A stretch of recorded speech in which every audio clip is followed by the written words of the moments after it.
Welcome to Methods in Sinology, a lecture series organized by Ms. Madeleine Napoli, a PhD candidate at the Department of East Asian Languages and Civilizations, University of Pennsylvania, and Ms. Mariana Zorkina, a PhD candidate at the Asian Orient Institute, University of Zurich.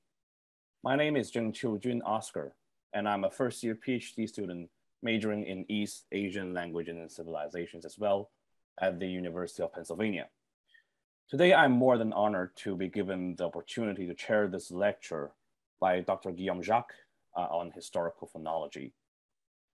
Dr. Guillaume Jacques is currently senior researcher at the Center for East Asian Linguistics, CRLAO, in Paris, France. He mainly researches the Jaronic languages, in particular the Japhug language, as well as the Kaling language, a member of the Kiranti languages, with interest in language documentation, typology, especially voice and indexation, panchronic linguistics, neo-grammarian historical linguistics, language phylogeny, and ethnolinguistics. His most recent research projects include his new book, A Grammar of Japhug, published by the Language Science Press in Berlin this year, and the compilation of a Kaling Nepali English verb dictionary, which is available in the online academic archive HAL. Since we have quite an audience today, we restricted the possibilities to turn on cameras and microphones during the lecture for better security and to ensure minimum audio and video interference. At the end of today's lecture, there will be a Q&A session. You can take part in the session by using the hand-raising function in Zoom, and then we will allow you to turn on your camera and microphone for you to ask your questions in person. Or you can type your questions in chat, and we will read out your questions for you. Please note that this event is being recorded. If you do not wish to appear on the recorded video, please make sure that your camera is turned off and send your questions to us through chat so that we can read them out for you. Now, without further ado, please welcome Dr. Guillaume Jacques. Okay, thank you all for coming today. I'm very honored also to have so many participants. First of all, before I start, I would like to know a little bit about my audience. I recognize a few names. I know that there are some linguists among them, but it would be helpful to me to know the proportion of linguists in other fields. So what you can do is raise your hand. The people who, when I ask a few questions about what you're doing. So for instance, how many of you are doing, for instance, research on early China and poetry, for instance? Okay. How many of you are doing research on Chinese philosophy? Okay. How many of you are doing linguistics? Okay. Okay, I see that there are people from various countries. Okay, so I'll try to take all of these into account in my presentation. Okay. So now I'll start sharing the screen.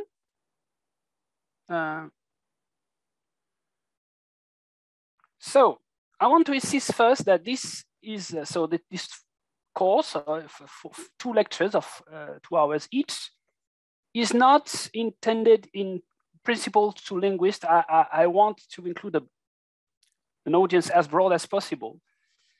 My main purpose in making these presentations is to convince you that phonology is important for your research.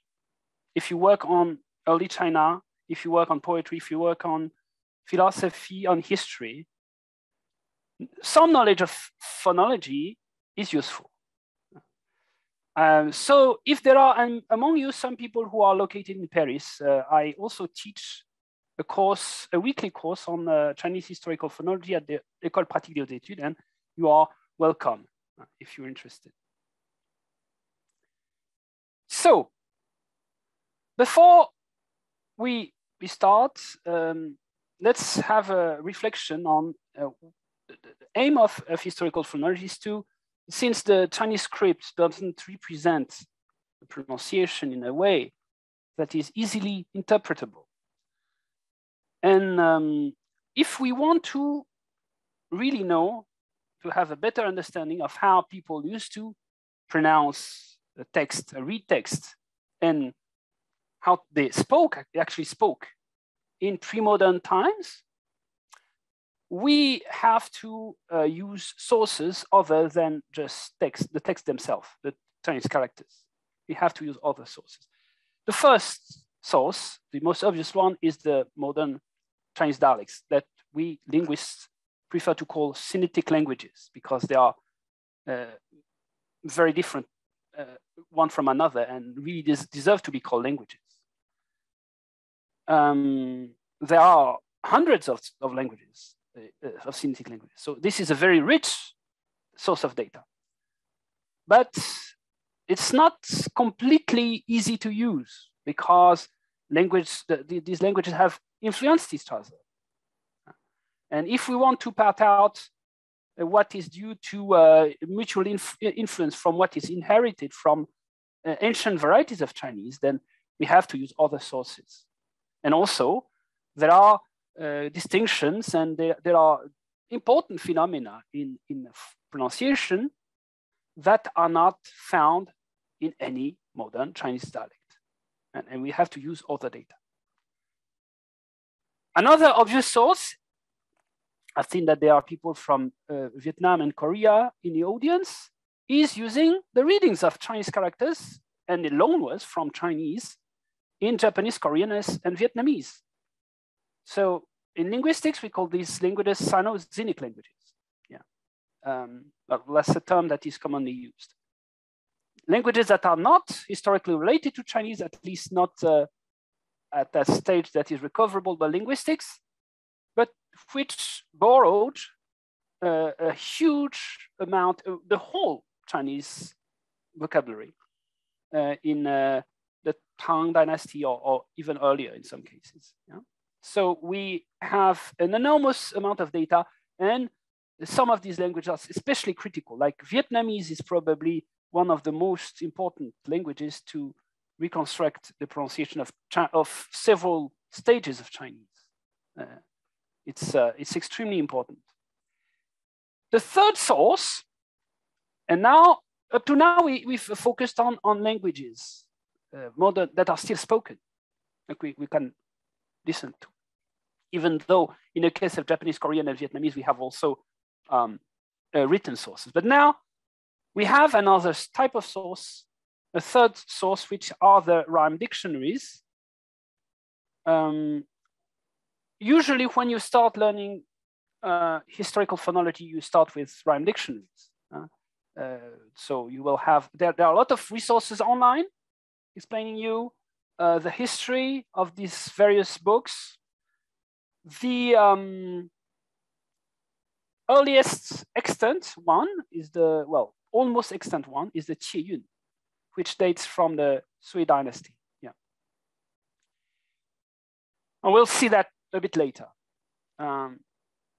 So these dictionaries, they are organized by rhyme. I won't show you pictures of this dictionary because I have other things in mind for this lecture. These are very easy to find online anyway. But I would like to say just that you have for each character a way to indicate its pronunciation, which we call the fanqie. So before we go any further, yeah, I'll change screens, and let me show you another another screen. So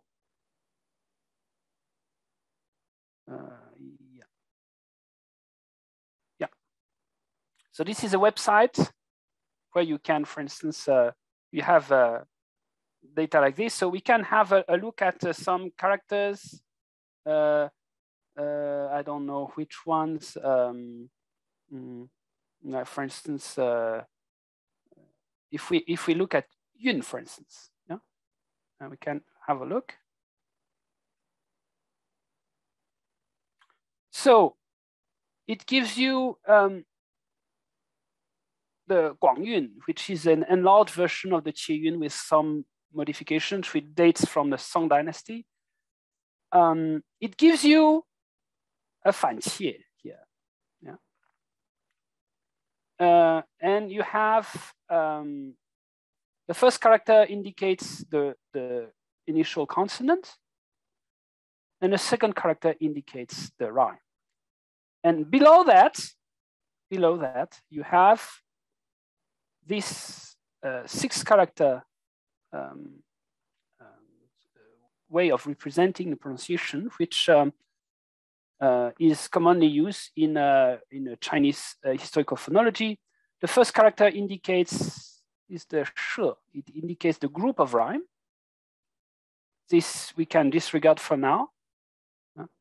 And then you have these he indicates whether it's he kai he indicates whether it's it has a w or it has a u kind of sound or not. This san is, I won't try to even explain what it means, but well, you can think of it as a y here.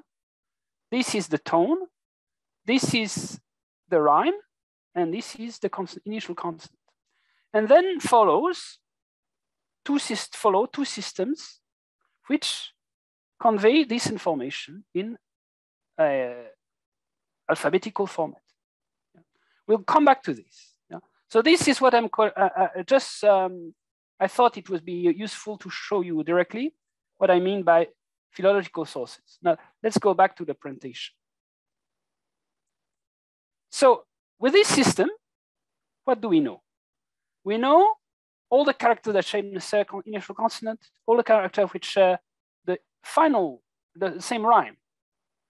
So we know whether two characters were pronounced the same or not.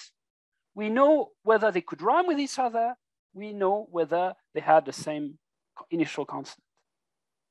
So we know the system with these sources, but these sources do not explicitly tell you how to pronounce it. Yeah. So that's the whole problem. So these are, if we just had the rhyme dictionaries with no other information, let's say had Chinese disappeared and Japanese and Korean, and we had lost all languages related to Chinese, and if we only had those rhyme dictionaries, we could invent an abstract system representing all the distinctions, but we could not have any way of pronouncing it. Now, apart from these dictionaries, what do we have? These are dictionaries are not the only sources where we can find information and pronunciation. Another extremely important sources are the glosses on classical texts, and I will especially talk about this today. We all know that there are a lot of 多音字 in French, in Mandarin. Yeah? There are a lot of characters that are pronounced the same. But it's not always obvious when we read the text which reading to choose. So that's why some scholars in 3 dynasty and earlier, in the 6 dynasties, produce handbooks of glosses, recording glosses for the classical texts. Yeah, we have these for the Confucian texts and for the Buddhist, for some Buddhist texts. And they give information on rare characters that readers are cannot be expected to know, and on variant readings of common characters. So that's the note that 3 and 4 are related. Yeah. So 3 gives you all the pronunciations of the characters attested, and the 4th source tells you when you read a particular text which reading you should choose. Another source, obviously, is the rhyming. So we have plenty of that. And it's not just the rhyme that we can guess from the rhyming patterns, actually. We'll see later, because especially in the Sui and Tang poetry, you had constraints on tones, which are also important to guess the pronunciation. Rhyming patterns are the only source we have for dates, for earlier dates, for the Han Dynasty and earlier, because the Fanqie system was only invented at the end of the Han Dynasty and not used systematically enough to be able to reconstruct the whole system of sound of any Chinese variety before the Sui dynasty. So we understand the sound system of the Sui dynasty, end of the Sui dynasty. We don't not necessarily know how it was exactly pronounced in all its details, but the general system is known. But before that, we only have a partial understanding of the pronunciation. And when I'm talking about the pronunciation, is not the way people talked, it's the way people read texts aloud. So that's something different. Yeah. Okay, sixth source. Loanwords from Chinese into other languages, or loanwords from other languages into Chinese. So in the case of Japanese, Korean, Vietnamese, we have plenty of these. For other languages than these three, we also can have big layers of Chinese loanwords. The difference is only these three languages had really strict reading traditions of reading Chinese texts in their own pronunciation. This was not necessarily the case in other languages, although I may be mistaken, but I don't think at least not a living tradition that is regularly used. So although there are a lot of languages are flooded with Chinese loanwords, especially in Kradai and Hmong-Mien families, they did not necessarily have a tradition of reading Chinese texts in their own pronunciation of written Chinese. Yeah. Nevertheless, these loanwords are extremely important because sometimes they document medieval Chinese dialects that are significantly different from this language represented in a rhyme dictionaries. And besides, some of these languages have extremely ancient loanwords, going back to the Han Dynasty or probably before that. Yeah. So Hmong-Mien languages in particular are extremely important to understand Chinese. And it's I'll come back to that mainly in the next lecture. Seventh source, transcription of Chinese into alphabetic script. Yeah. So especially in Tibetan. Yeah. Tibetan was during the end of the Tang Dynasty was the lingua franca in northwest, in what is now northwest China. And you had Chinese persons writing in Tibetan, and we know they are Chinese because of the names. And some people wrote Chinese sutras in Tibetan script. So we have a lot of those data so we can, they represented Chinese pronunciation in Tibetan script.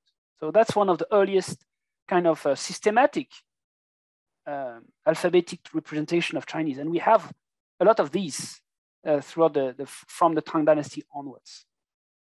And similarly, we have borrowings from other languages into Chinese, languages like Indic languages, which have an alphabetic system. So these are extremely useful records. And the eighth source for a much earlier stage is the structure of the Chinese script. Yeah. the fact that we know that most Chinese characters are 形声字, they have a semantic part and a phonetic part, and by analyzing the phonetic part, we obtain some information on how Chinese was pronounced at the time that the characters were created. So it's much earlier than the Sui dynasty. Finally, our source, another source is, since Chinese belongs to the Sino-Tibetan family, another source of data are the Sino-Tibetan languages, the sister languages to Chinese. It's a huge family, Sino-Tibetan, very diverse languages.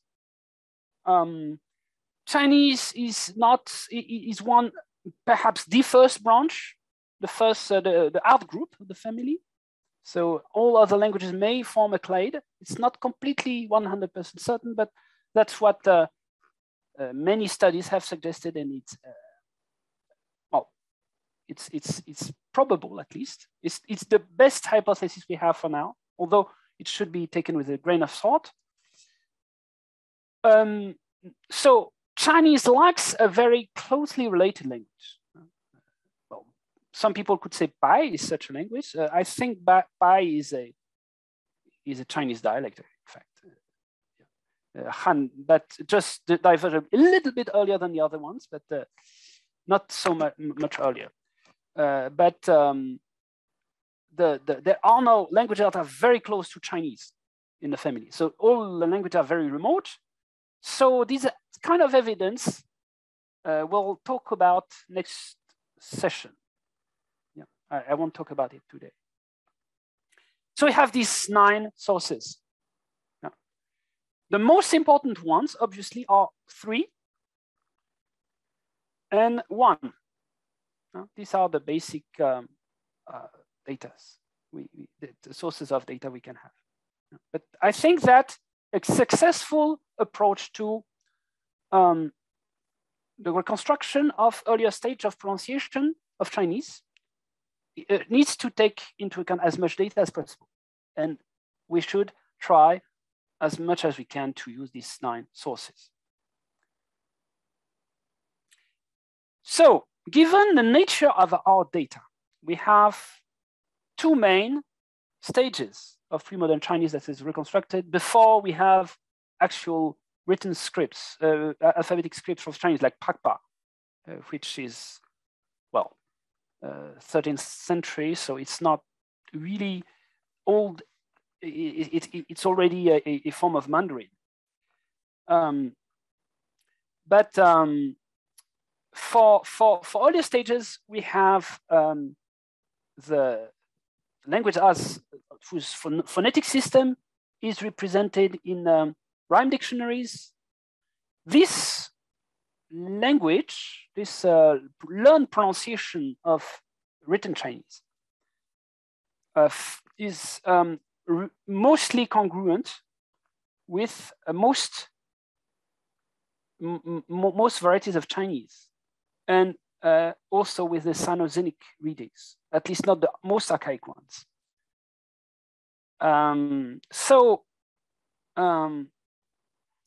This language we call Middle Chinese.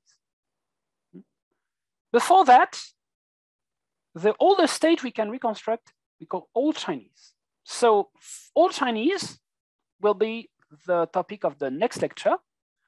It's traditionally reconstructed by projecting the phonetic system of Middle Chinese onto the rhyme system of the Shijing rhymes, because the Shijing is the earliest corpus of rhyme texts in Chinese.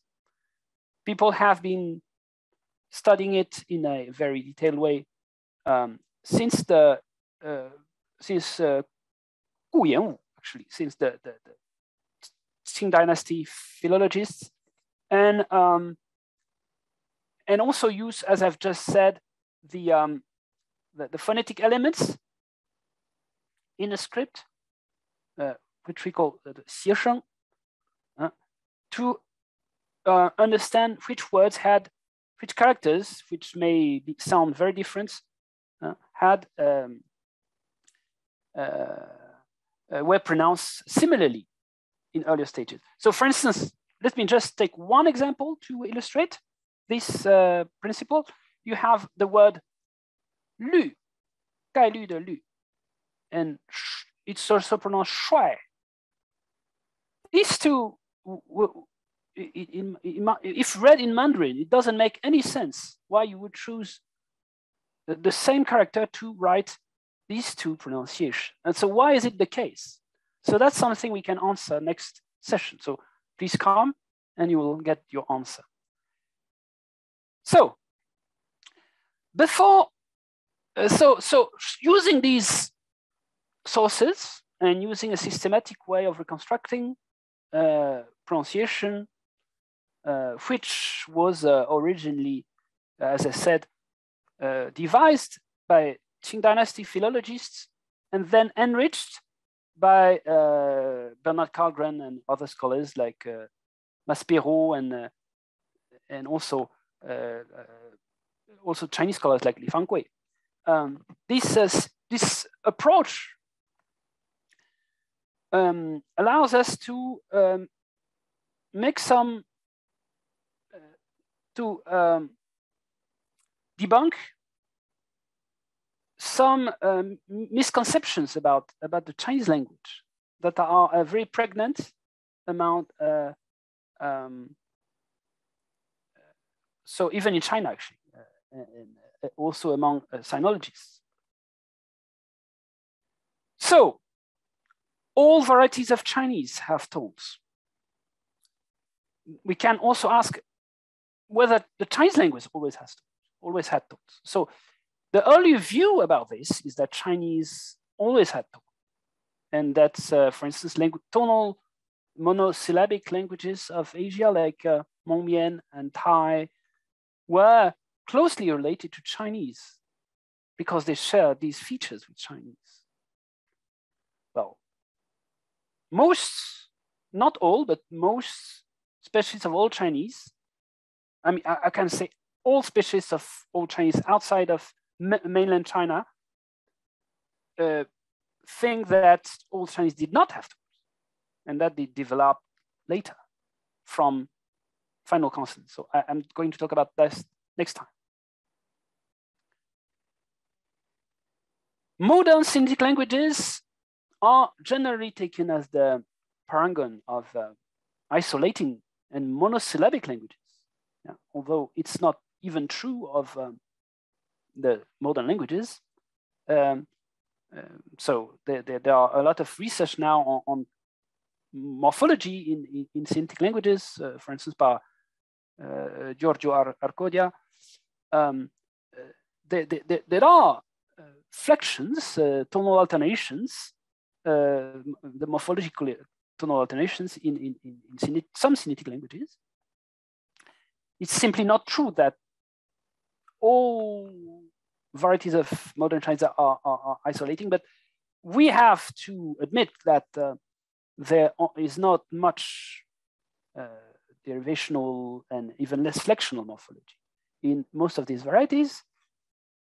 And the Chinese script, if when we read texts in early Chinese texts from the Han Dynasty and before, there is no evidence of derivations and inflection.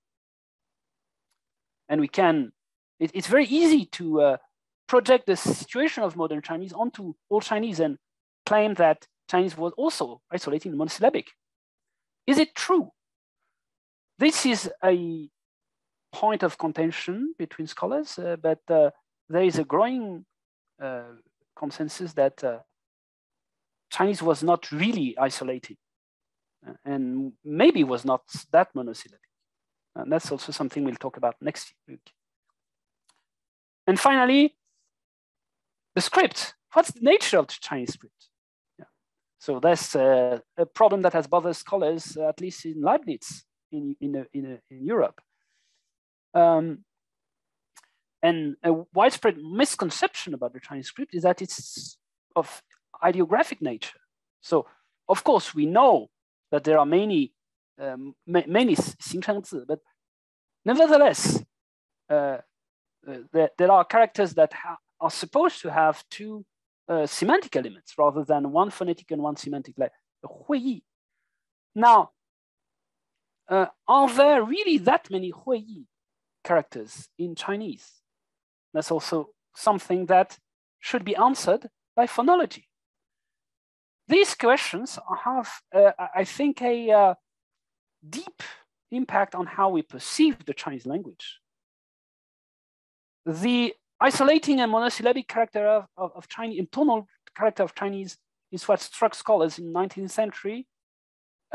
What led them, some of them, many of them, to consider Chinese inferior to Indo-European and Semitic because it lacked inflections. And this view is still quite widespread among teachers of Chinese. So it's important here I hope that my lecture will contribute to make some of the views of linguists better known by a larger public of scholars. So we'll discuss these three issues next week in more detail, but I'm just telling you now to give you an idea of why you should care about phonology. Why does it matter to know how it's pronounced? Well, it's not immediately obvious. If you, for instance, if you study Greek and Latin, so some people like me prefer to try to pronounce it the way it was maybe pronounced in the antiquity, but most people don't care at all and pronounce it. So if they are from France, for instance, they will read ancient Greek like French and say basileus instead of basileus. It sounds ugly, but it doesn't impede reading. So if you're interested in Chinese philosophy, if you're interested in history, you really need to know how the texts were pronounced. Is it just a fancy way of having fun? It's not necessary for everybody to worry about how Chinese texts were pronounced. But nevertheless, I think every scholar who works on early pre-modern texts needs some knowledge of how to use the sources that are available to for several things. So first of all, poetry. It's obvious. All of us have learned a certain number of Tang Dynasty poems. I think it's also equally obvious that many of these poems do not rhyme in Mandarin or even in Cantonese. Yeah, it's not very difficult to find examples where they don't rhyme, and we'll see one later. So if you want to read poetry, knowledge of Middle Chinese is necessary. So, of course, if you know Cantonese, for instance, it's less important because Cantonese has preserved the Rusheng, for instance. So any Chinese dialect that has preserved Rusheng is probably better than Mandarin because at least you have some way of recovering this aspect of pre-modern Chinese. But if you don't know a non-Mandarin variety of Chinese, then you really need to care about historical phonology if you're interested in poetry. Poetry is important also for philosophy because many texts, Zhuangzi, for instance, Laozi, contain rhymes. You can do Chinese philosophy. You read these texts, but you should care also about the text itself and its form. And part of its form is the rhyming. And the rhymes maybe difficult to detect if you don't know historical phonology. So I think that's a reason that is important enough. So another issue, and I really want to focus on this today, is that the 多音字 were much more numerous in Middle Chinese than in Mandarin or in any variety of modern Chinese. And we have sources that tell us how to read them. And it's important to understand the texts. So that's one of the reasons I want to, the reason I want to develop today. If we want to read pre-modern, pre-Han texts, you need Han Dynasty and pre-Han Dynasty texts. You actually need some knowledge of phonology. You don't need to be an expert, but you need to know where to look to make sure you don't miss important hints from phonology, from morphological alternations, actually. We'll see that. And you could say, well, is it enough to use Cantonese? No. There are many examples. So I've just put one example, bai, which, so in Middle Chinese, you had two readings. We come back to that. Bai and bai. Not one single modern dialect of Chinese has preserved this. We only know it exists because it's written in glosses. And it's crucial to understand the texts. Huh? So this is an easy example that tells you that phonology is useful in disambiguating. It's also important for the etymology of Chinese words, which has an incidence on philosophy, obviously. Yeah. It's important to analyze foreign names, foreign place names or name of people. It's necessary also for specialists of Buddhism. If you read the Xi Yu Ji, for instance, and if you pronounce the place names from India in Mandarin, they are barely recognizable if you compare them to Sanskrit or Indic languages. You need some knowledge of historical phonology to be able to make sense out of them. So, in conclusion, so for linguists, it's obvious that pronunciation is important, I hope. But if you're interested in history, in literature, in religion, philosophy, or even if you're interested, for instance, in the domestication of plants and animals, and you need to have some knowledge of the history and etymology of the names for the plants and animals and ancient technology, etc., historical phonology is relevant.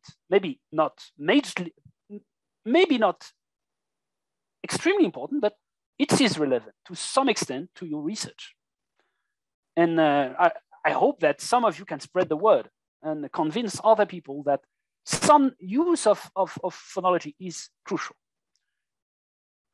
It's also important for deciphering text. So I've had a look at Zhou Boqun's lectures, and he presented some paleography problems, mentioned some questions about linguistics. I'm going to talk about it in the next lecture.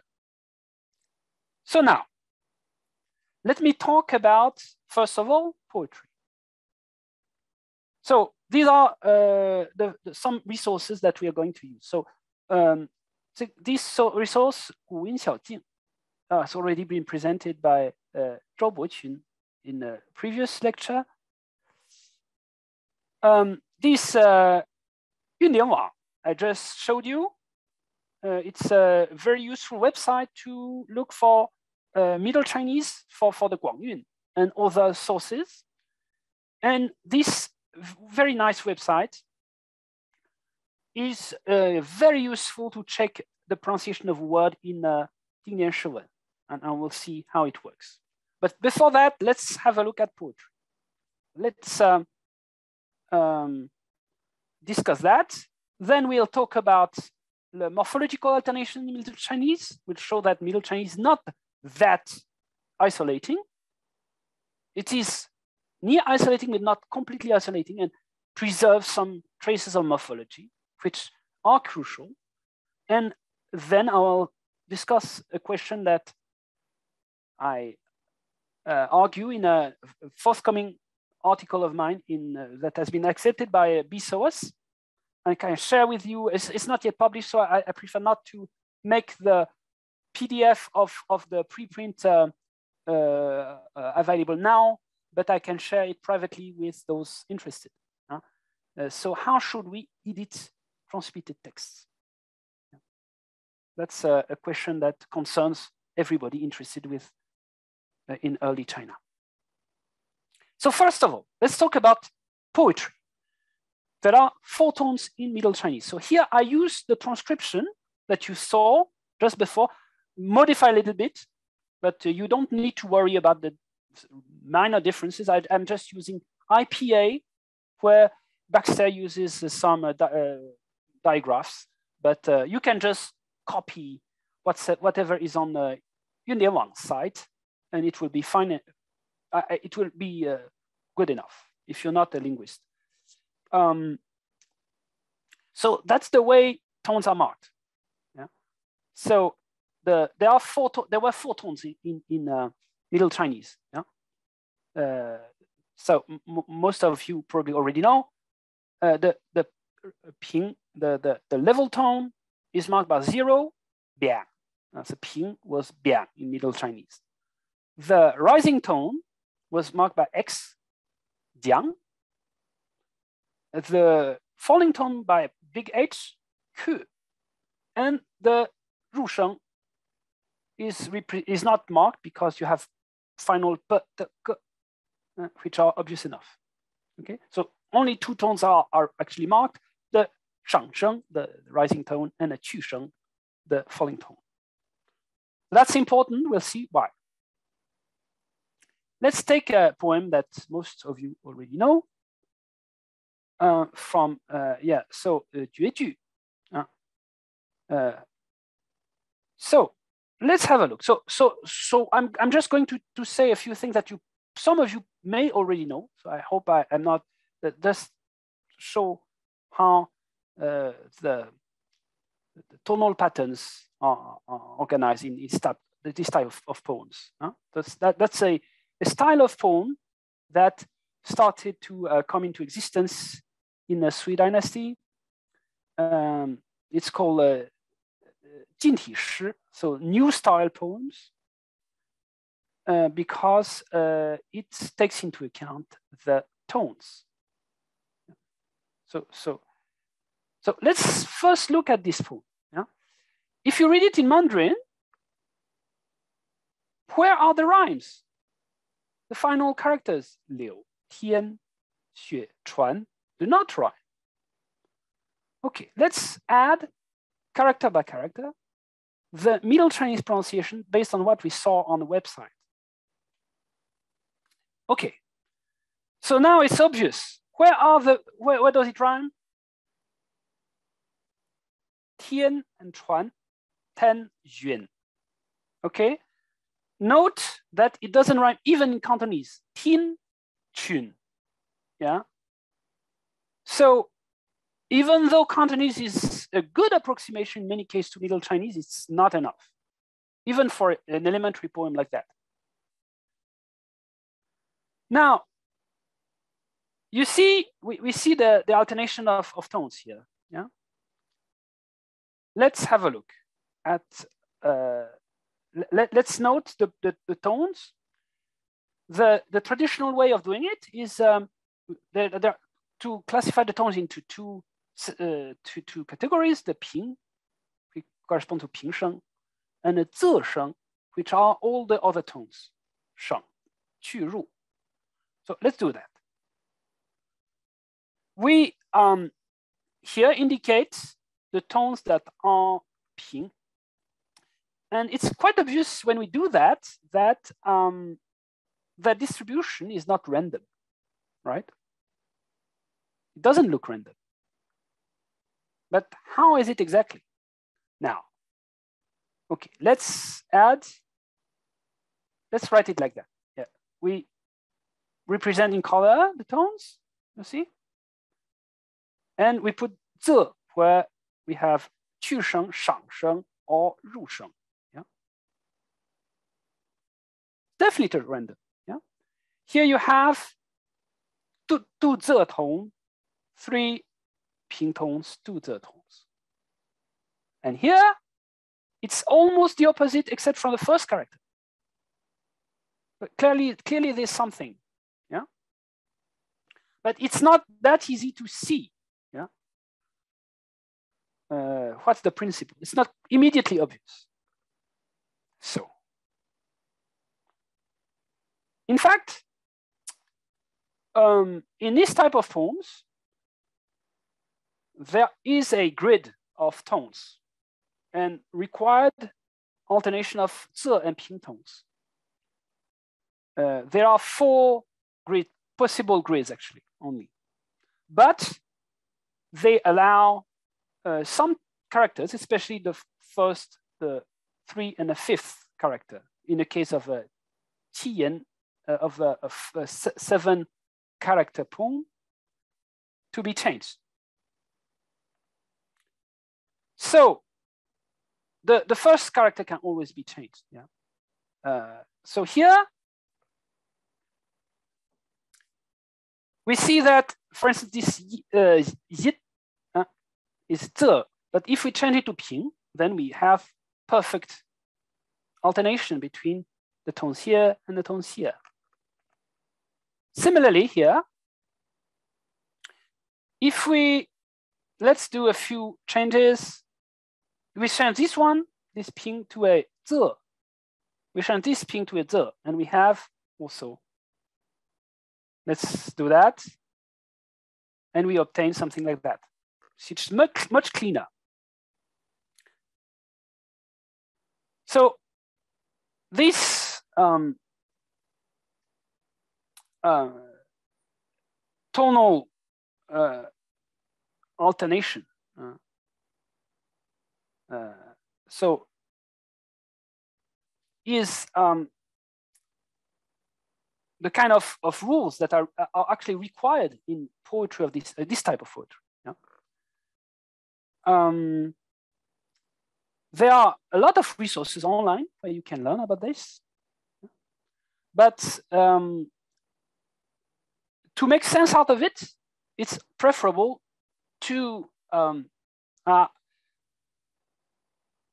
try first to take a poem that you already know, to put the Middle Chinese for each character using the Nienlien site. If some character are missing, there are other sources you can use. If you're really interested in doing that, you can just contact me and I'll send you additional sources and explain to you how to deal with it, because there are some documents I can't easily send to anybody. I can't put on a website. I mean,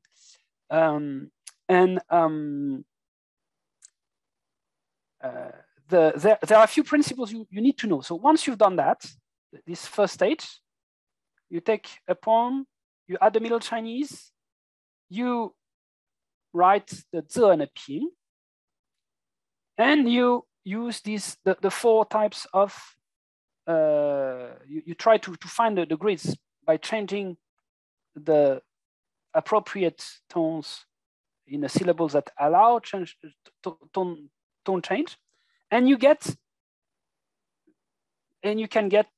can find by yourself the 格律, the meter of the poem.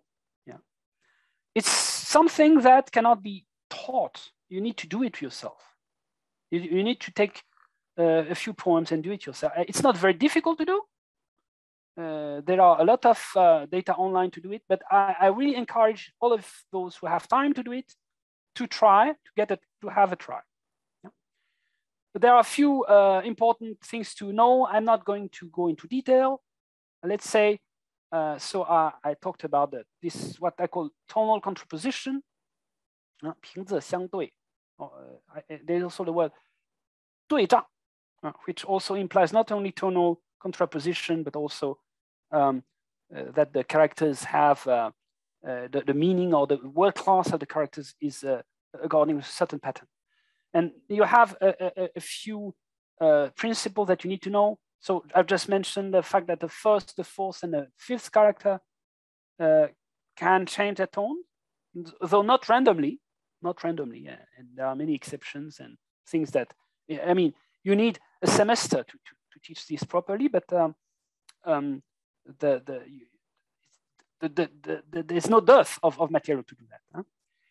Huh? Also, there is this Nienlien, this issue, which tells you what? Tells you that, so here you have 4 lines. So in fact, you have 2 lien and 4 ju. Yeah. So the what we call Nienlien is that fact that in this type of poetry, the second character of the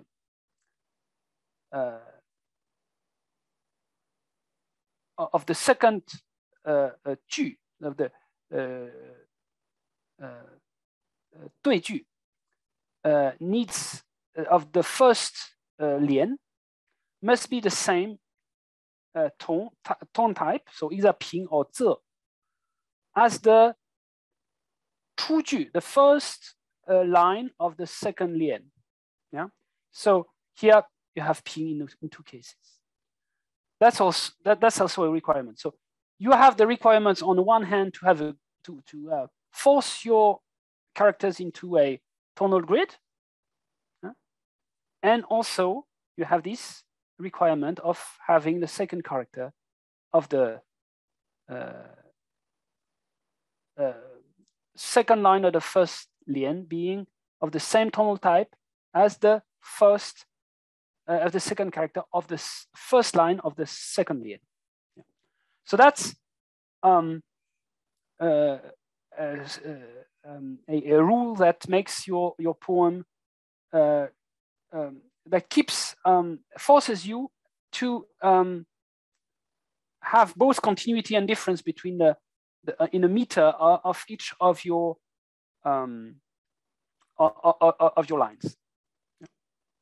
I'm not going to go into much detail, but you can find. I encourage you to take some time if you haven't studied that before. I think it's something important. So that's for Tang Dynasty poetry. It's not at all the case for earlier poetry, and even in Tang Dynasty, there are a lot of poems that were written according to the old style and which do not follow these rules at all. In earlier times, so in Han Dynasty and in Shi Jing and Chu Ci, there is no, the writers do not pay attention to tones because maybe there were no tones yet. But in any case, this is important in some cases to disambiguate the meaning of some characters. I haven't come up with a very good example of that, but since some characters have several readings, yeah, some characters have, let's say, a ping reading and a non-ping reading. And if it happens that this character is on a second, fourth, or sixth character of a line, and according to the grid, should not be in ping or zi, then you can disambiguate its reading using these grids. So, and disambiguating its pronunciation can disambiguate its meaning. So even if you don't want to show off and try to read Middle Chinese like to restore the old pronunciation, there are cases where this meter will provide important information on pronunciation. Yeah. Well, actually, I have a few examples in mind, but I should have prepared them. Maybe next time. Okay, now the second issue. Multiple readings. So as I've just said, a lot of characters have several readings in Middle Chinese, more than in Modern Chinese. A lot of characters have actually 4 different readings or 5. Some of them are preserved in Mandarin and Cantonese and various languages. Yeah, but even there, they are not always preserved well. For instance, if you see ji and xi for attach, yeah, many people do not say ji an quan dai, and they will say xi an quan dai.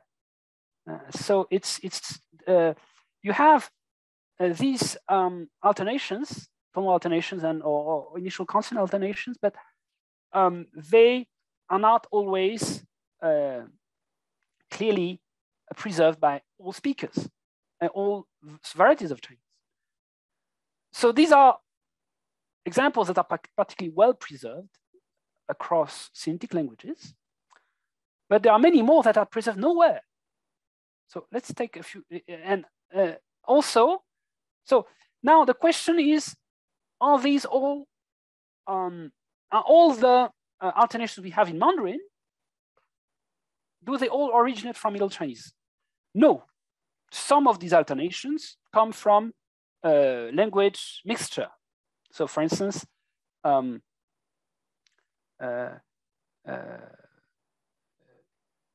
yeah, some character. So for instance, 柏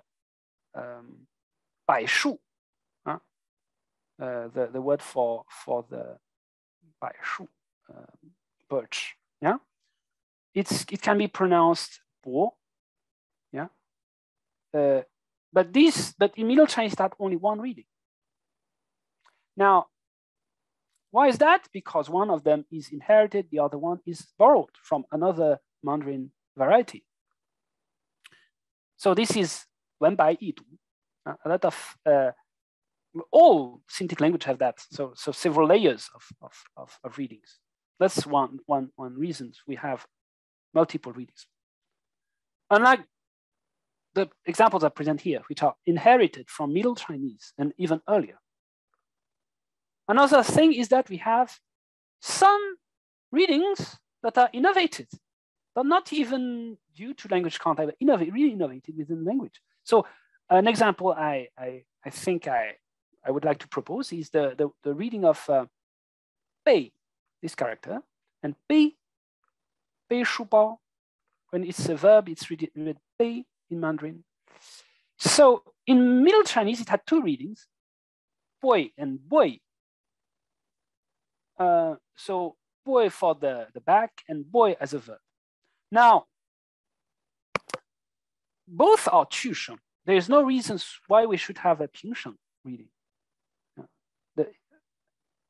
Where is this 背 coming from? Yeah. In my view, it's due to back formation. Yeah, back formation from other verbs, verb-noun alternation that had tone alternation, and they created this reading out of nowhere by back formation. But that's a morphological innovation. You see, it's something that is very common in Indo-European actually. Yeah? So this shows that not all alternation are archaic. Yeah? It's true in Mandarin. It's probably also true in Middle Chinese. Yeah? It's probably maybe the case that in Middle Chinese we didn't have not all the variant readings we have in Middle Chinese are inherited from Old Chinese. Now, some may have been created at a stage we don't know. Now, it's also possible that Middle Chinese has lost a lot of variant readings that were present in Old Chinese, just like Mandarin has lost a huge amount of readings from Middle Chinese. The same situation. So now let's take a few examples. We have these two readings for the verb, the noun 穿衣服, the yi in Middle Chinese. When used as a verb in up to the Han Dynasty, yi, you still have it in a 史记, in 左传史记. This verb, it's to be read in a 去声. So here we have an alternation where the 去同 derives a verb out of a noun. Here I give an example from the 诗经, where you have the verb used together with the noun in the same verse. So this alternation is interesting because you don't find it in any modern Chinese dialects. Some people have said, well, these are just, archaic readings, and we don't even know if they were really pronounced this way, because nobody really pronounces it, says yi. So the reason why nobody says this yi in the normal language is because this verb has been replaced by other verbs. The verb that yield 着衫 in Cantonese and 穿衣服 in Mandarin. Yeah, this verb has been replaced, lexically replaced. Yeah. Now, but there is evidence actually that these readings are genuine. The evidence comes from what? From Bai, the Bai language. So there is some controversy regarding its affiliation, but I think that the most straightforward hypothesis is that it's a Chinese variety that has borrowed some vocabulary, not that much from non-Semitic languages, and is also very phonetically eroded, but preserves interesting things, and among them, it preserved the verb yi, to wear. And it's not possible that this alternation was invented by the Jingshi, by the classical the masters in the 6th dynasty has been proposed by some people, because there is no way Bai speakers could have invented a reading based on a written language, yeah, since they were removed from the Chinese written language. It's a Chinese language that has lost this relation with the Chinese script for some time. Okay, so I think that illustrates well what I mean. Yeah, we need also to. This is where the sources of non-philological sources are crucial to confirm or infer or refute what the philological sources can tell us. Now, our major source on alternation is the Jinglian Shiwen, which dates also from the Sui dynasty. So this there's a problem with this. You know, you see, already in that time, so this Yan Zhitui, a contemporary of Lu Deming, said that the guys from Jiangnan, the scholars from Jiangnan, when they read the Suozhuan, they invented a reading. Yeah, when the army is beaten, they say Bai, the normal pronunciation, and the ancestor of the pronunciation of this character in all modern Semitic languages. But when it beats another army, they read it Bai. I've never seen anyone doing that. Yeah, especially so he cites Xu Miao, Xu Xianmin, who is from the same area roughly as him, so northern China, Shandong. And he said, yeah, nowhere we find this reading. So it's the Jiangnan scholar who invented it. Rather, what this means, and this is often cited, this sentence is often cited by some scholars who pretend that alternate readings are not so important because, you know, they were invented by some scholars that, and they never were really, it's made up, just made up. But actually what this means is that this reading had been lost early in the northern Chinese, just like many readings that are still present in Cantonese are lost in Mandarin. It's the same principle, and someone who only knows Mandarin may believe that it never existed. So I think this example is important, but it doesn't demonstrate what people usually want it to demonstrate. The alternate reading are of course, some of them may have been made up. I don't, but the zero hypothesis is that they are inherited from Old Chinese. Yeah. And demonstrating, like I did for Pei, that they are made up should be made on a item by item basis. And that's really the job of linguists to do that. Yeah. The zero hypothesis is what, whenever we find an alternation in a 经典释文, we have a reasonable reason to believe it's inherited. So another problem, the alternations that we find in ancient texts do not fit with what we know from modern language. A very interesting example was proposed by Guillaume, actually, yeah, very early. He said, look at this rhyme from the 楚辞, yeah, from Li Sao. So here, we know that this character has two readings in Mandarin. Well, actually, more than that, but let's say two main readings. Wu as a verb and as a noun, or as an adjective or a noun. Right. Okay. In Middle Chinese, ak versus u. Okay. So when we read that, we don't know whether this is to be read ak or u. But from the meaning, so if we read it in Mandarin, we would say 好避美而称, so or 称物. We know that here it means to like. They like to hide the virtue, and they talk a lot about their defects, or about their demerits. So here it's a noun.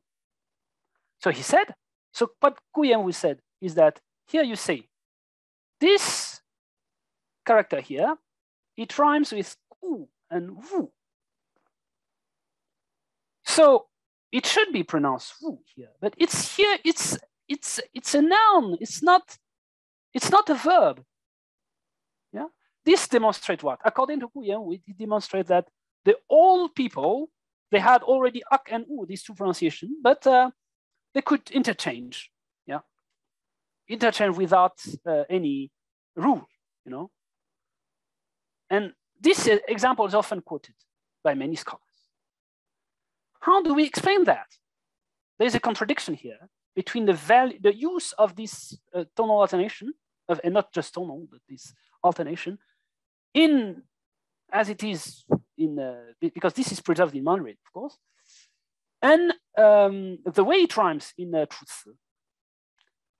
But actually, when we look more closely in the 经典释文, what do we find? Okay, so we can have a look at the text here. Here, this is from the Li Ji. Yeah? We have this sentence, 知其美, and this character. And when we read the commentary by in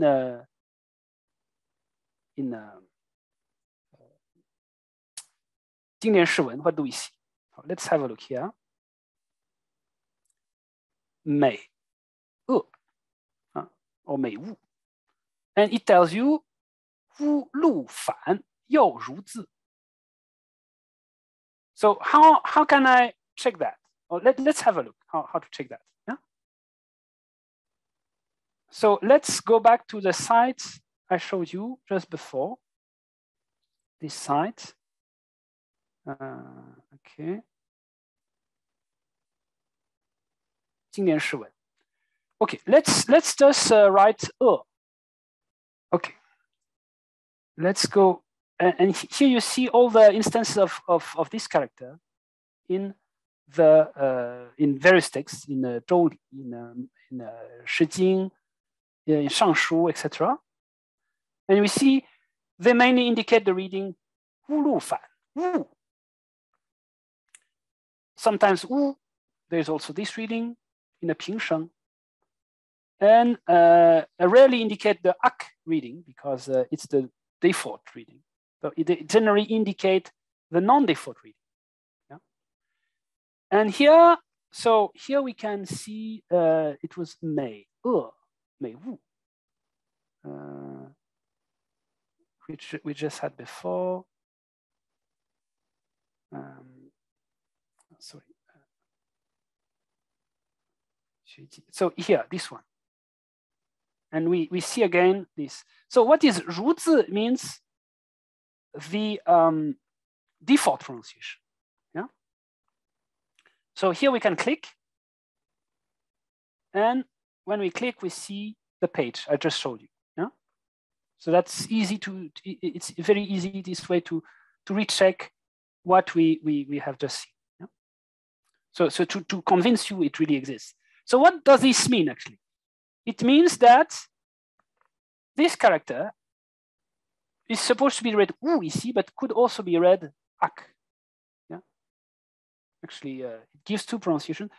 The reason why is because Lu Deming had a lot of sources.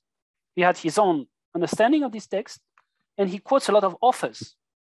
Yeah? Sometimes he gives their name, sometimes he doesn't. So it's actually very precious information. We know that not all authors agreed about how to read a particular passage. Yeah? But here we have this wu reading here, whereas we know we have mei, yeah? So it is in opposition with virtue. Yeah? So it's the opposite of virtue. 知其美恶.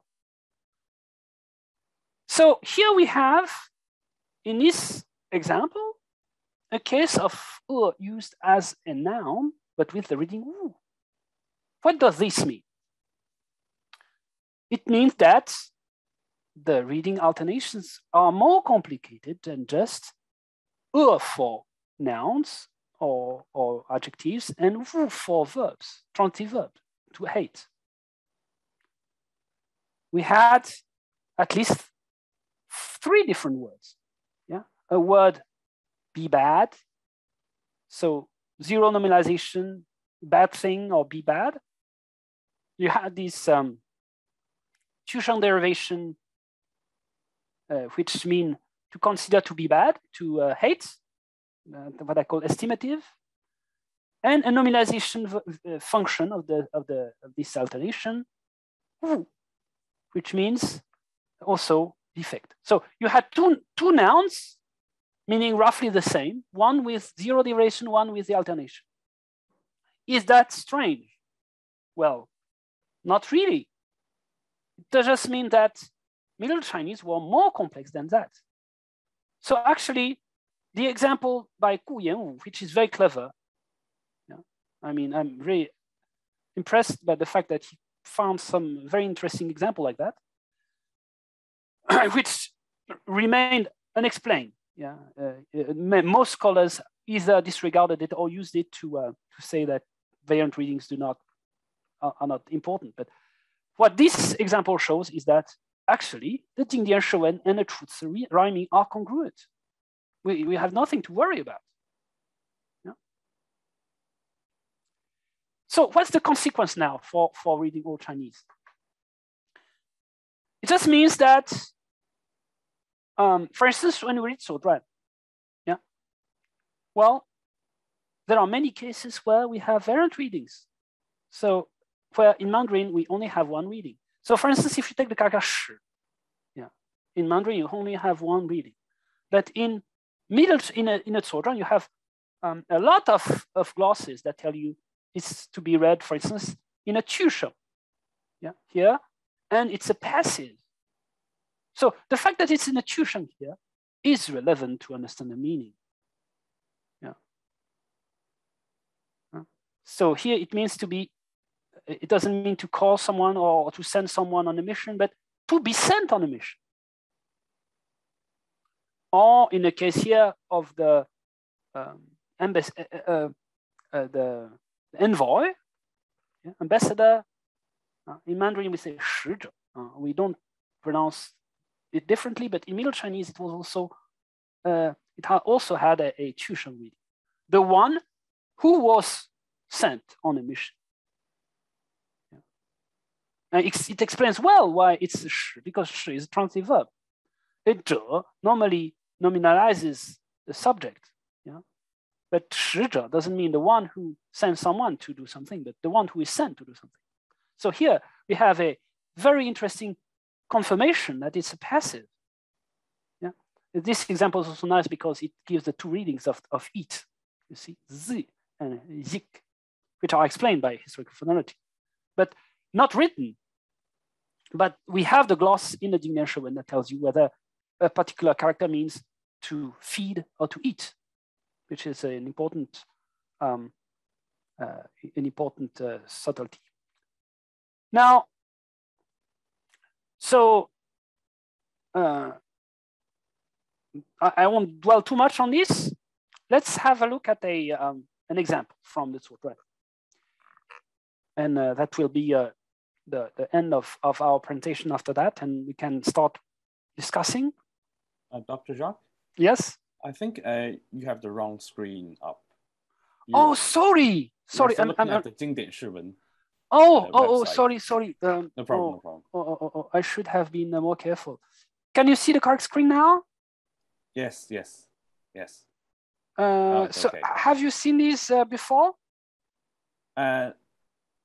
For the past few minutes, no, but now we see the correct. Okay, sorry. No so this is the one I wanted to show you. I was very actively showing you the things, and okay, so I'm confused. So sorry. So this is the screen I wanted to show you, illustrating the various words. The one derived by zero, the one. So ak, the reading ak for the defect, the Chusheng derivation, estimative derivation, so considered to be bad and hate, and the nominalization, which is semantically similar to this one, but nevertheless distinct phonologically. And so here we see that this reading should indeed be u, but it's not different actually from what we have here. So the Nienlien reading in the Leiji are congruent with the Chuzi. So I just showed later this. So here in this example, you have the sh character used in a passive. I just showed you here the reading in a Chusheng, which is taken in the same way from the Zuoduan. And here the two readings also for the verb to eat. Yeah. So let's now look at a text and try to see how to do it yourself. And this is also my vision of how we should edit the Zuoduan or the pre-modern text in a case when we have glosses. We can't read the text like the Warring States scholars. It's not possible. Too much has been lost. Our understanding of pre-Sui dynasty Chinese is limited. In the case of all Chinese, I think we lack really a lot. Yeah, because the Chinese script was defective. It's not surprising. All ancient scripts were defective. Yeah. So since it was defective, we don't have all the information we need to understand these texts. This is one of the reasons why they're so difficult. Now, I think that anyone who has read the Zuoduan, for instance, should realize that without the commentaries by Tu Yu, we really, there are many places we would have no clue what it means. Yeah, that's not normal. If you look at Greek, for instance, if you read Greek, you're not supposed to look at commentaries to understand what it means. You can understand, even if with the help of a dictionary, but you don't need to look up the translation unless it's really, really, really difficult. So there are texts like that. But I mean, normally, you're supposed to be able to read it by yourself. In Chinese, in a Zhuozhuan, it's not possible. It's not possible. So there's something is wrong. I think what's wrong is that we lack information. What we're trying to do when we read Chinese, pre-modern Chinese text without the glasses, without some glasses, is a bit like reading Hebrew without the vocalization. What I propose to do is that we read pre-modern Chinese texts, the texts that are glossed in the Nienlien Showen. We can read them not like Warringstead scholar, but we can read it like a 6th dynasty scholar. It's already not bad. It's not bad. It's certainly better to read than reading it in Mandarin. So what should we do? So of course it's anachronistic. I fully acknowledge this fact, and we can discuss it in question and answers. But it's no more anachronistic than reading Hebrew with the Masoretic pronunciation that was devised. So the bulk of the Tanakh was written in the 6th to 4th century BC, yeah, and the Masoretic pronunciation dates from the 7th or 8th century AD. So there are 1,000 years, and Hebrew ceased to be used as a spoken language in the meantime. And we use that to read the texts that were written 1,000 years before. Nevertheless, we know that these readings are reliable to some extent, mainly reliable, yeah, because of comparative linguistics, comparison with other Semitic languages. But we also know that there were differences with the actual pronunciation of Hebrew in antiquity. If we read, for instance, how Hebrew was transcribed in a Septuaginta, it's completely never the same as in the Masoretic pronunciation in Tiberian Hebrew. So when we read Old Chinese, our earliest reliable and complete source on the pronunciation is the Nienlien Showen. We can completely transliterate the received text in this reading.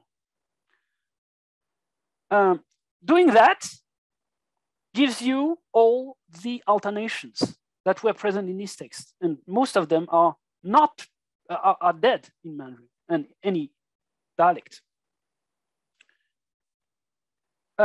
This is the same as reading Hebrew in Tiberian pronunciation. Yeah. And if we try to read Hebrew only with the consonantal text, I think we would be in trouble. Okay, now let's look at how we should do it. Here, I presented an excerpt from the Zhuozhuan, from the Zheng, Chenggong 10 年. So you can find Cunqiu Zhengyi online. There are many versions, even in Wikipedia. So I just try to share the screen of, yeah.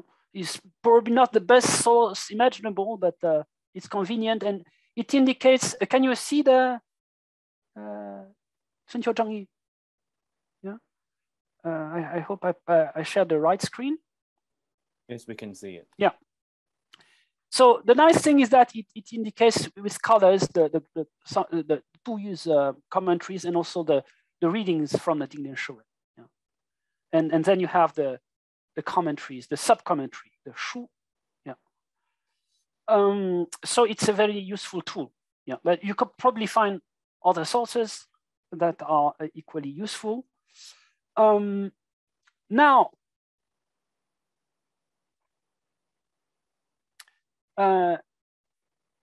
so in a text, it indicates you the way it's done. It repeats. In fact, this text repeats what we have in the Nienlien Showen. Yeah, and the Nienlien Showen makes comments on not only the main text but also on the two-use commentary. So that's something you need. That's the reason why you also need the two-use commentary to make sense out of the Nienlien Showen. Otherwise, you won't be able to find the text. Okay. Okay, so it starts here. Yeah. And so here you have the commentaries by Du Yu explaining. So this the story of the Earl of Jing who dreams of a ghost, and here Du Yu indicates his opinion on who this ghost is supposed to be, and here you have this. Yeah. Okay. These are the glosses on the text, and sometimes also here on the process. Let's go back to the other screen. So actually here we have some words already have several readings. So ta has a lot of readings. Here I indicated in red because we could use another convention, just more easier to see here. Why? Because here we have to guess. There's no glosses on this character. Yeah, we have to guess its pronunciation. But for these characters, we have glosses. We've just seen them. So here indicating in 反切. So you have 皮记起反 音薄. So sometimes they indicate the pronunciation by using a homophonous character. Yeah? Sometimes by using a 反切. So here, this 背 is given the reading 皮记, so 别. Yeah. It should be read 背, or maybe yeah in Mandarin. So in some, so there's a dictionary of the Tuoduan, and here it tells you this character should be read P, like P for, because in Mandarin indeed there is a verb P, which has this meaning. The problem is what? The problem is that the Jingdian Shiwen do not tell you to read it with a pronunciation that would end as Mandarin P. Although it's true that many scholars traditionally trained scholars read Bei in this way, but it's from the point of view of the Jingdian Shiwen, it's not correct. Yeah, I want to insist on that. It's important because this character has several readings, and here we have the reading as a verb. Yeah. So here, a few other characters that have several readings, sha and qi.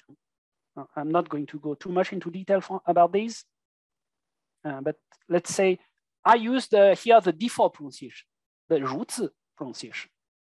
Yeah. So I think it's not always the 如字 pronunciation. Sometimes probably Lu Deming thought it was obvious enough, you know, and that readers should know that this character should be read this way in this particular context. But so here in the excerpt I've chosen, it's relatively straightforward. These are the 如字 characters. And here we have an interesting case. 坏 is to be read 怪, 音怪, 贵. Yeah. No, to my knowledge, no Sinitic language preserve this reading. Yeah. But it's crucial because it means you had two verbs written by the same character, one a transitive verb meaning to destroy, and the other one an intransitive meaning to be destroyed or to be and this is an example of how an instance of this verb. The way it's glossed is it tells you 因怪下同. What does this mean? It means that in the next occurrence of this character, it should also be read 怪. That's a difficulty. For instance, if we want to convert automatically the text, there's a project I have to actually convert the whole Tuoduan into Middle Chinese, but it's not that easy. It's not impossible to do, but there are complications. Not just because there are default characters that are not specified, but also because, as you see, the way they specify the readings is not always clear. We don't know how many characters there are that are supposed to be read this way, for instance. That's a problem if you want to write a program that converts it automatically. Okay, And that's the other reading we have here, 觉, 叫. Here is clearly indicated, it should be read 告. So 叫, to wake up. This is important because this character has several meanings. And here it disambiguates. It tells you it means he woke up. If you have this reading, there is no there is no ambiguity. The text is much clearer this way. The same here.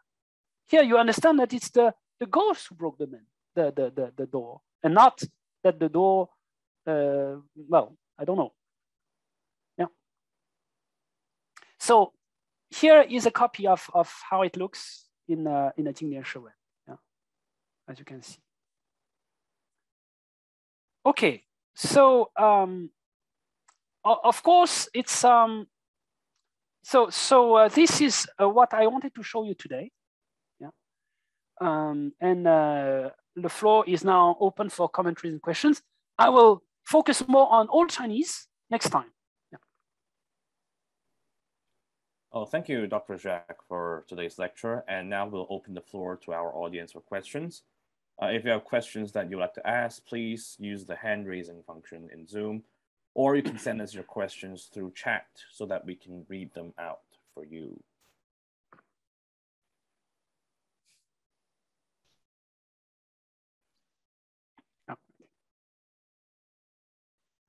Yes, thank you for the lecture. Also, we're gonna stay 5 minutes over. I was curious, you mentioned that the duolinzi, there are more numerals in Middle Chinese. Do I remember correctly? Please say it again. I didn't quite get it. You stated that the duolinzi are more numerals in Middle Chinese. Yes, yes. Yes. Is it that there are more numerals or they're more attested? Both. So many characters that only have one reading in Mandarin have several readings in Middle Chinese. I can't tell you the proportion. I haven't made it should be easy to do. I mean, we have the electronic version of the Guangyun. So we can easily tell you how many characters have more than one reading in the Guangyun. Just don't have the figure now, but it's not it's quite a significant proportion. It's certainly more than 10%. And why do you think that is? Because okay, so that's something I'll discuss. If it's too long, no. But I mean, I okay. think we have. I don't know. We have a bit more time, so we can. Yeah. Maybe I can develop. I'm not going to develop in too much detail, but let's say Old Chinese in my vision of Old Chinese is that this language had more morphology actually that any actual variety of Semitic languages. And since Middle Chinese is closer to Old Chinese than Mandarin, Middle Chinese has preserved more of that morphology. And that's the reason why I believe we should try to read pre-modern texts like 6 dynasty scholars, because they were closer to Old Chinese. And they preserved more alternations that did exist in Old Chinese. But it's only a limited proportion of the alternations. I think that our reconstruction of Old Chinese reconstruct perhaps 30% of Old Chinese. The actual systems that are available, it's not that they are not good. I don't say I could do better than that, but just the data we have, there has been a considerable loss of data. That's the reason why Chinese is difficult, because we lack information to read the text. Thank you. Yeah. I have a quick question too on the Guangyun actually. Qieyun and Guangyun, they're kind of, I think mainly Qieyun, because there's I forgot what the record is, but there's this record that mentions that the compilers of the Qieyun, like Lu Faiyan, like Yan Zhi, they actually come from different regions, and they speak different dialects. So and this would also pertain to the question as what phonological system does the Qieyun represent? Does it represent one dialect, or does it represent the Koine of that time, or does it represent a literary language that is not spoken but is only used specifically for poetry writing, etc.? Yeah, I think actually it's probably unlikely that it represents a single dialect and that it represents a spoken language. It is a compilation of several reading pronunciations. But so if indeed trying to read using this as a pronunciation is completely artificial. But the point I want to make is that the distinctions that are present in a Tieyun are genuine. That's the most important. It doesn't matter actually if there ever was a dialect that had this system. It's a dialect system whose distinctions are genuine and relevant to all Chinese. That's the most important problem. Yeah. Thank you very much. This was really a very, very intriguing lecture. And I think also for non-specialists, you really introduced that field very well. Thank you. I also asked my students to join. So. Thank you. And I have one question. You talked shortly about the reactions of medieval scholars to some of the pronunciations that they, for example, claimed, oh, that's an invention of the South, and it's not the right reading. I think it was it Yan Shigu? I think. Yeah, Yan Zhitui. Yan Zhitui. And I wonder, because they sometimes also make these comments on character forms, especially Hui Zi, isn't it? Which seem to have been new for them during this, I don't know, the 7th century, 6th, 7th century, and they also make the same claim. Oh, really? So I ask you, should we also be very careful there? And some of these weird Hui Zi, which suddenly appeared during that period, there might be also ancient rather than inventions, or what do you think about that? So for the case of the characters, it's much easier to tell because we have actually texts from the pre-modern texts. So paleographers can answer questions about whether a character was made up or not. But so in terms of characters, it's easier to tell. But in terms of pronunciation, since before the time of the Fanjie, we don't have very precise way of representing pronunciation. We can't. We actually don't have the same. We don't have the equivalent. On the other hand, one could argue when they make up a lot of character forms, because they might have made up a lot of pronunciation. Yeah, no, they probably made up things. Yes. It's possible. Thank you. Yeah. We still have one more question in chat. Miss Julian Bailey asked that, is the Jingdian Shiwen available in a digital and downloadable form? We have seen the photographic reproductions as well as a database that can be searched, but it's on CText. Yeah.